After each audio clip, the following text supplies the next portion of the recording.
Hello दोस्तों, आज हम आप लोगों को लेंस के बारे में बताएंगे। दोस्तों, लेंस की डिफिनेशन बताएंगे। इससे पहले दोस्त, आप हमारे चैनल पर नए हो या चैनल भी नया है, सब्सक्राइब जरूर कर लेना। दोस्तों, लेंस क्या होता है ये आपको बताएंगे हम।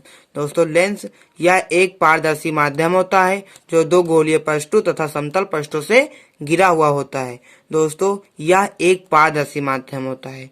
दोस्तों, पारदर्शी माध्यम होता है जिसके आर पार दिखाई दिया जा सके। दोस्तों, मान लिया ये एक वस्तु हमारी यहाँ पे रखी हुई है। ये दोस्तों एक अवतल लेंस है, उत्तल लेंस है। दोस्तों, तो यहाँ पे देखो एक किरण जाती है तो अपवर्तन के पश्चात निकल जाती है। यानी दोस्तों, इससे यह स्पष्ट होता है कि ये पारदर्शी माध्यम है। दोस्तों, ठीक है ना। तो यह एक पारदर्शी माध्यम है जो दो गोलीय पृष्ठों तथा समतल पृष्ठों से घिरा हुआ होता है। दोस्तों, इसके दो गोलीय पृष्ठ भी हैं। देखिए दोस्तों, एक पृष्ठ ये है, एक पृष्ठ ये है। इनसे ये घिरा हुआ है, इसे ही हम लेंस बोलेंगे। तो यह एक लेंस की डिफिनेशन क्या हुई?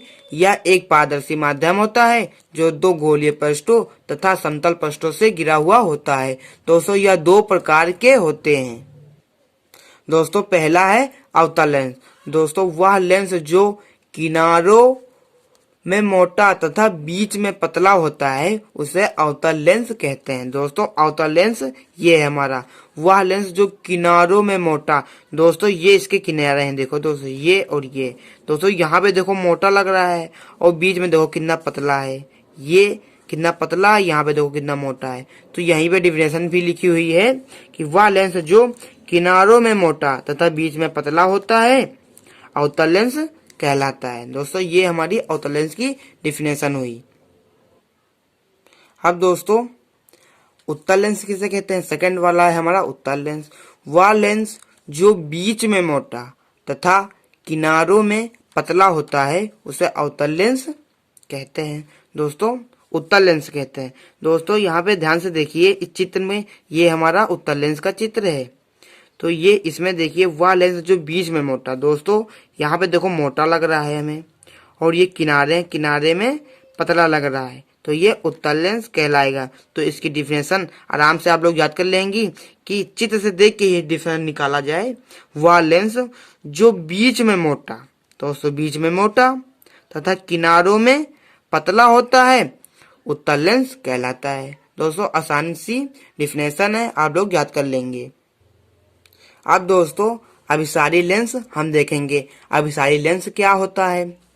दोस्तों, अभिसारी लेंस के बारे में आज हम आप लोगों को बताएंगे। जब कोई प्रकाश की किरण किसी प्रिज्म पर पड़ती है, जब कोई प्रकाश की किरण किसी प्रिज्म पर पड़ती है तो वह प्रिज्म के दोनों पृष्ठों से अपवर्तित होकर किसी एक बिंदु पर सभी किरणें एकत्रित होती हैं।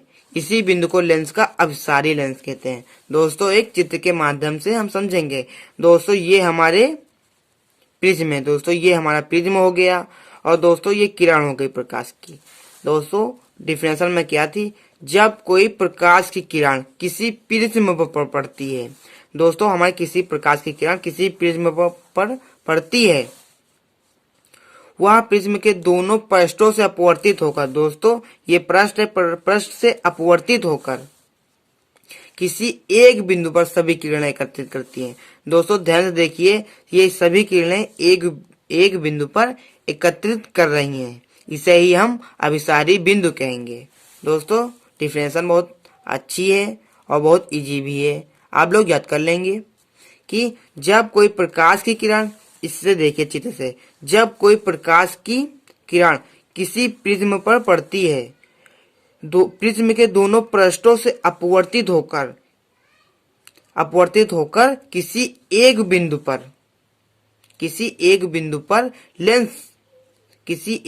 पर सभी किरणें एकत्रित होती हैं, तो इसे ही अभिसारी बिंदु कहते हैं। ठीक है दोस्तों, इसी बिंदु को लेंस का अभिसारी लेंस कहते हैं। दोस्तों, ये हमारा अभिसारी बिंदु है। अब दोस्तों, हम पढ़ेंगे अपसारी लेंस। दोस्तों, आपने अभी तक पढ़ा अभिसारी लेंस। अभिसारी लेंस वह होता है जो किरणें एक बिंदु पर एकत्रित करती हैं, और अब पढ़ेंगे हम अपसारी लेंस। अपसारी लेंस पढ़ेंगे जब कोई प्रकाश की किरण किसी प्रिज्म पर पड़ती है तो वह अपवर्तित होकर फैल जाती है, इसे ही प्रकाश का अपसारी लेंस कहेंगे। दोस्तों ये हमारे अपसारी लेंस है, अब मतलब प्रिज्म है दोस्तों, ये हमारा प्रिज्म है। और दोस्तों ये प्रकाश की किरण आती है, अब दोस्तों अपवर्तित होकर यहाँ तक जाएंगी, फिर अपवर्तित होकर डैश डैश करके यहाँ पे हम दिखा देंगे। डैश डैश करके यहाँ पे देखो चित्र बनना है दोस्तों। दोस्तों यहाँ पे ध्यान देंगे कि ये प्रकाश की किरण आई है और दोस्तों फैल गई है, ठीक है दोस्तों। इसी प्रकार से ये आई है, ये भी इधर चली गई सीधी, और दोस्तों ये प्रकाश की किरण आई है, फैल गई है। दोस्तों ये भी प्रकाश की किरण आई है और फैल गई है। अब दोस्तों ये किरणें फैल रही हैं, किरणें तो एक जगह कटती हैं, तो ये फैल रही हैं, तो ये डैश डैश करके पीछे कटेंगी एक बिंदु पर। दोस्तों डैश डैश करके, इसलिए यहाँ पे तो फैल गई, यहाँ पे तो नहीं कटेंगी, इसलिए किरणें प्रिज्म के पीछे यानी प्रिज्म के आगे कटेंगी। दोस्तों यहाँ पे प्रिज्म के आगे किरणें कटेंगी। तो इसके डिफरेंशन अपसारी लेंस किसे कहते हैं? इसकी डिफरेंशन है जब कोई प्रकाश की किरण किसी प्रिज्म में पड़ती है तो वह अपवर्तित होकर फैल जाती है। दोस्तों अपवर्तित होकर दोस्तों फैल गई, ये सीधी इधर चली गई, ये किरण इधर चली गई, और ये किरण इधर चली गई, ये किरण इधर चली गई। तो दोस्तों ये किरण डैश डैश करके एक बिंदु पर पीछे काट दी गई, यहाँ पे प्रतिबिंब बनेगा। अब दोस्तों सेकेंड हेडिंग है लेंसों से संबंधित कुछ परिभाषाएं। दोस्तों लेंस से संबंधित कुछ परिभाषाएं आपको हम बताएंगे। पहली है प्रकाशिक केंद्र। दोस्तों प्रकाशिक केंद्र किसे कहते हैं? यदि लेंस की दोनों पृष्ठों की वक्रता त्रिज्या बराबर हो तो लेंस के मध्य बिंदु को ही प्रकाशिक केंद्र कहते हैं। दोस्तों ध्यान से एक चित्र के माध्यम से समझेंगे कि यदि लेंस, दोस्तों ये हमारा एक लेंस है, ठीक है, दोनों पृष्ठ, दोस्तों दोनों पृष्ठ ये हमारे हैं, ये हमारे पृष्ठ हो गए, दोनों पृष्ठ की वक्रता त्रिज्या, दोस्तों अब ये है जो ये हमारी वक्रता त्रिज्या हो गई, वक्र बराबर हो तो लेंस का मध्य बिंदु ही प्रकाशिक केंद्र कहलाता है। दोस्तों ये हमारी वो वक्रता त्रिज्या हो गई, और दोस्तों ये बराबर हो तो इसी के मध्य बिंदु को प्रकाशिक केंद्र कहते हैं। दोस्तों सिंपल सी डिफिनेशन है प्रकाशिक केंद्र की। यदि लेंस, दोस्तों ये हमारा लेंस है, लेंस के दोनों पृष्ठों की वक्रता त्रिज्या, दोस्तों ये हमारे पृष्ठ हैं, और दोनों पृष्ठों की वक्रता त्रिज्या, दोस्तों एक ये वक्रता त्रिज्या हो गई, एक ये हो गई, ये दोनों बराबर हो तो जिसके मध्य बिंदु को ही प्रकाशिक केंद्र कहते हैं। डिफिनेशन यही लिखी हुई है, यदि लेंस के दोनों पृष्ठों की वक्रता त्रिज्या बराबर हो तो लेंस का मध्य बिंदु ही प्रकाशिक केंद्र कहलाता है। अब दोस्तों फोकस दूरी किसे कहते हैं? लेंस के प्रकाशिक केंद्र से प्रथम तथा तृतीय फोकस तक की दूरी को फोकस दूरी कहते हैं। दोस्तों एक चित्र के माध्यम से समझेंगे कि दोस्तों ये हमारा जो है, ये हमारा प्रथम फोकस है,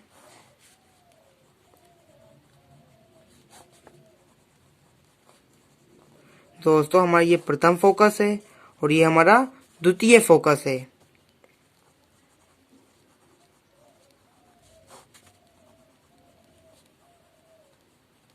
दोस्तों ये हमारा प्रथम फोकस है, ये हमारा द्वितीय फोकस है, ये हमारा सी यानी वक्रता केंद्र है। तो दोस्तों इसकी डिफिनेशन थी लेंस के प्रकाशिक केंद्र से, दोस्तों लेंस ये हमारा है लेंस के प्रकाशिक केंद्र से प्रथम तथा तृतीय फोकस तक की दूरी को, जो ये दूरी है इसे ही फोकस दूरी कहते हैं। लेंस के वक्रता केंद्र से प्रथम फोकस तथा तृतीय फोकस तक की दूरी को फोकस दूरी कहते हैं, इसे ही फोकस दूरी कहते हैं। समझ में आ गया होगा दोस्तों। तो अब हम आप लोगों को उत्तल लेंस द्वारा प्रतिबिंब का बनना बताएंगे। दोस्तों आपने अभी तक पढ़ा कि अगले वीडियो में हमने बताया था अवतल दर्पण के 6 स्थिति बताई थी प्रतिबिंब का यानी बनना बताया था। दोस्तों अब उत्तल लेंस की 6 स्थिति हैं, वही आपको बताएंगे।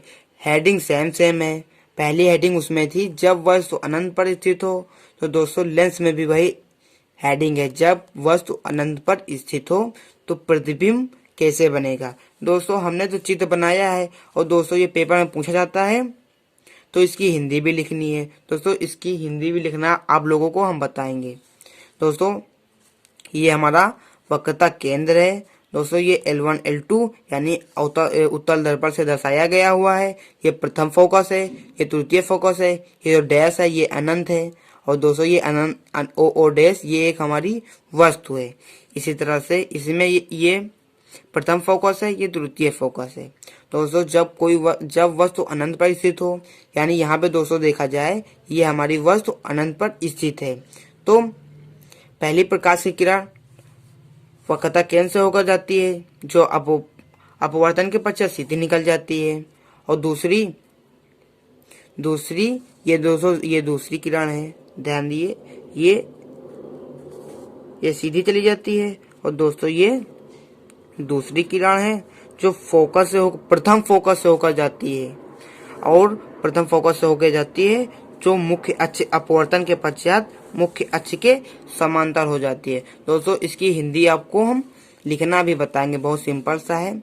यहाँ पे सबसे पहले लिखेंगे माना L1 L2 एक उत्तल लेंस है। दोस्तों L1 यहाँ से शुरुआत करेंगे, L1 L2 एक उत्तल लेंस है तथा O डैश एक वस्तु है। दोस्तों ये O डैश है, ये एक वस्तु है। पहली प्रकाश की किरण प्रथम फोकस से होकर जाती है। दोस्तों पहली यहाँ पे हमारा प्रकाश की किरण प्रथम फोकस से होकर जाती है। पहली प्रकाश की किरण प्रथम फोकस से होकर जाती है जो अपवर्तन के पश्चात मुख्य अक्ष के समांतर हो जाती है। दोस्तों चित्र से देख के लिखना है, पहली प्रकाश की किरण मुख्य अक्ष के समांतर जाती है जो अपवर्तन के पश्चात ये दोस्तों मुख्य फोकस है, मुख्य फोकस के समांतर हो जाती है। और दोस्तों दूसरी प्रकाश की किरण वक्रता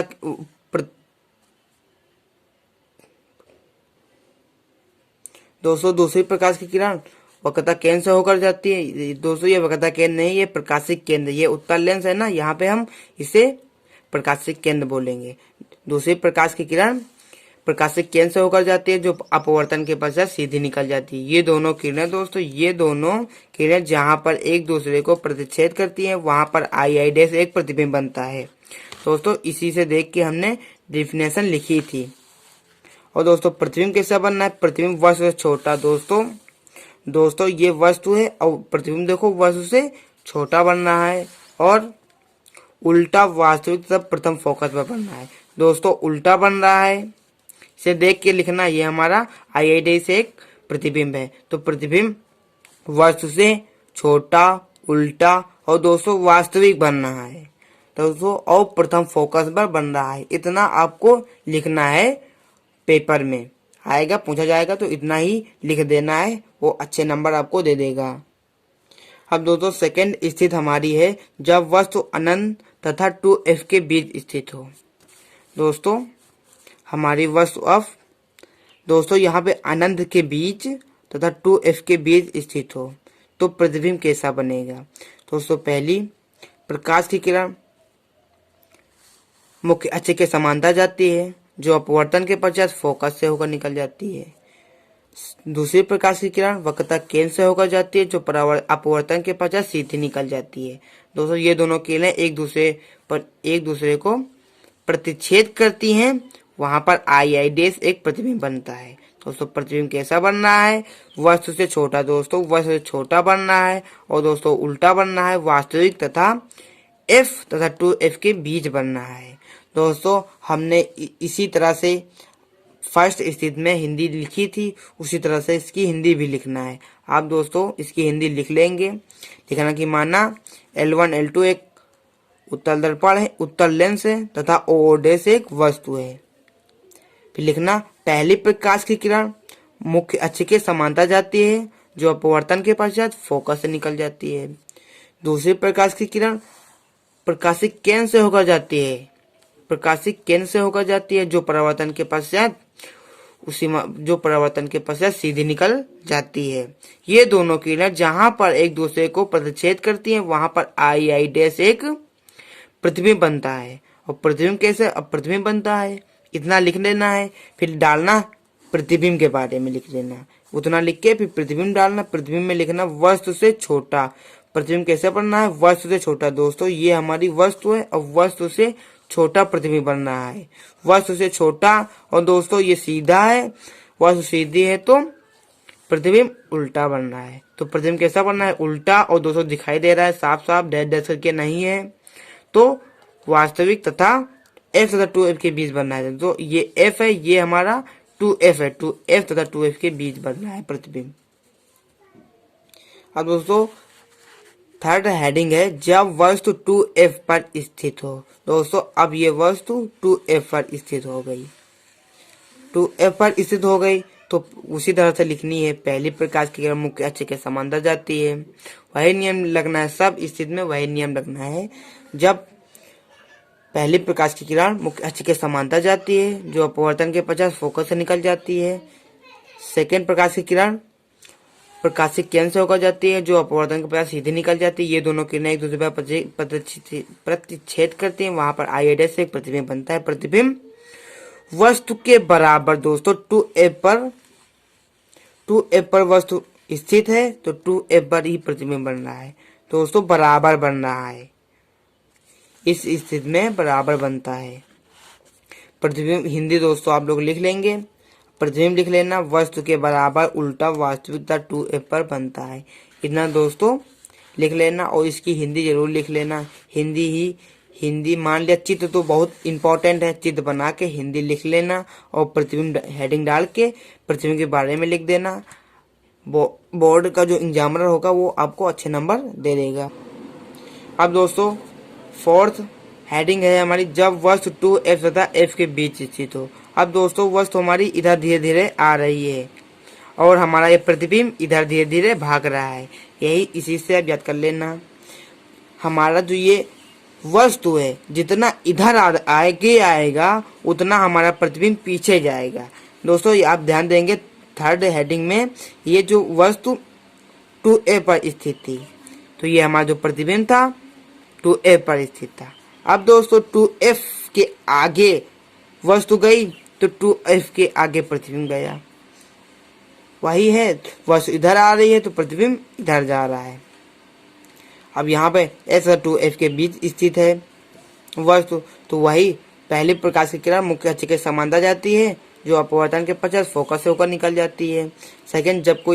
जब सेकेंड प्रकाश की किरण प्रकाशिक केंद्र से होकर जाती है, जो अपवर्तन के पश्चात सीधी निकल जाती है। ये दोनों किरणें एक दूसरे को जहां पर एक दूसरे को प्रतिच्छेद करती हैं वहां पर आई एक प्रतिबिंब बनता है। अब दोस्तों प्रतिबिंब कैसे बन रहा है, वस्तु से बहुत बड़ा। दोस्तों वस्तु से बड़ा, दोस्तों वस्तु है वस्तु से बड़ा, उल्टा वास्तविक तथा 2a तथा अनंत के बीच बनता है। दोस्तों ये हमारा 2f है, ये दोस्तों अनंत है, ये हमारा अनंत के बीच है। दोस्तों अनंत हम यहाँ ऐसे दर्शाते हैं। दोस्तों ये गैप है तो दोस्तों हमारा ये अनंत है। दोस्तों ये हमारा अनंत है, अनंत तथा 2f के बीच बन रहा है हमारा प्रतिबिंब। अब दोस्तों पांचवी स्थिति है इसकी, जब वस्तु f पर स्थित हो। अब दोस्तों f पर स्थित है। दोस्तों फर्स्ट हेडिंग थी, जब वस्तु अनंत पर स्थित था तो प्रतिबिंब f पर बन रहा था। अब दोस्तों वस्तु f पर स्थित है तो प्रतिबिंब कहाँ पे बन रहा है, अनंत पे बन रहा है। दोस्तों अनंत बहुत बड़ा बन रहा है, दोस्तों अनंत नहीं है, ये डायरेक्ट करके यहाँ पे कट जाएगा। अब दोस्तों हमारी पांचवी स्थिति है, जब वस्तु f पर स्थित हो। दोस्तों f पर स्थित है हमारी वस्तु, अब की बार f पर स्थित है। दोस्तों याद करेंगे, फर्स्ट हेडिंग थी हमारी, जब वस्तु अनंत पर स्थित था। जब वस्तु अनंत पर दोस्तों स्थित था तो प्रतिबिंब हमारा f पर बनता था। अब दोस्तों वस्तु f पर आ गई है तो प्रतिबिंब हमारा अनंत पर चला गया है। दोस्तों ये हाल है पांचवी स्थिति का। दोस्तों f पर हमारी स्थित है तो पहले प्रकाश की किरण मुख्य अक्ष के समांतर जाती है, जो अपवर्तन के पश्चात फोकस से निकल जाती है। सेकेंड प्रकाश की किरण प्रकाशिक केंद्र से होकर जाती है, जो अपवर्तन के पश्चात सीधी निकल जाती है। दोस्तों अब ये दोनों किरणें कटने वाली नहीं है दोस्तों, ये किनारे सीधी समांतर हैं दोस्तों। यहाँ पे जितनी दूरी है इतनी दूरी यहाँ पे है, तो दोस्तों ये अनंत पर कटेंगे।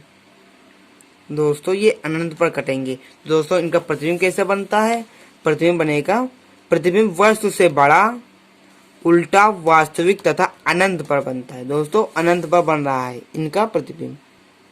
अब दोस्तों छठी स्थिति है हमारी उत्तल लेंस की, जब वस्तु एफ तथा प्रकाशिक केंद्र के बीच बनता है। दोस्तों एफ ये है और ये दोस्तों हमारा प्रकाशिक केंद्र सी से दर्शाते हैं इसे। इसके बीच स्थित हो तो प्रतिबिंब कैसा बनेगा? दोस्तों इसकी हिंदी तो आप लोग लिख ही लेंगे। पहली प्रकाश की किरण मुख्य अक्ष के दोस्तों समांतर जाती है, जो अपवर्तन के पश्चात फोकस से निकल जाती है। और सेकेंड प्रकाश की किरण ये प्रकाशिक केंद्र से होकर जाती है, जो अपवर्तन के पश्चात सीधी निकल जाती है। दोस्तों अब देखो इनकी दूरी बढ़ती ही जा रही है। दोस्तों अब ये कटेंगे नहीं इस तरफ तो नहीं कटेंगे। अब ये दोस्तों डैश डैश करके पीछे कटेंगे। छठी स्थिति में हमारा प्रतिबिंब आगे बनेगा और सीधा बनेगा, क्योंकि दोस्तों इसकी दूरी तो अब बढ़ती जा रही, बढ़ती जाएगी, कटेंगे नहीं तो इनको काटने के लिए पीछे जाना पड़ेगा डैश डैश करके, यानी प्रतिबिंब इनका पीछे बनेगा। जहाँ पे दोनों किरणें कटती हैं वहीं पे प्रतिबिंब बनता है। दोस्तों यहाँ पे कट रहे हैं तो यहीं पे प्रतिबिंब बन रहा है। तो दोस्तों अब प्रतिबिंब कैसे बन रहा है? प्रतिबिंब वस्तु से बहुत बड़ा। दोस्तों वस्तु से देख लो कितना बड़ा है। सीधा आभासी, और दोस्तों सीधा भी है और डैश करके बन रहा है इसलिए आभासी भी है, और 2f तथा अनंत के बीच बनता है ये दोस्तों 2f, और दोस्तों 2f तथा अनंत के बीच बनता है। 2f पर बनता है। दोस्तों यहाँ पे देखो 2f पर हमारा प्रतिबिंब बन रहा है। दोस्तों ये आपकी हो गई छठी स्थिति। दोस्तों हमने ये लेंस वाला चैप्टर भी पढ़ा दिए हैं। दोस्तों वीडियो आप लोग को अच्छा लगा हो और समझ में आया हो तो प्लीज़ सब्सक्राइब, लाइक, कमेंट जरूर कर देना। थैंक यू दोस्तों, फिर मिलेंगे अगले वीडियो में। तब तक के लिए जय हिंद, जय भारत।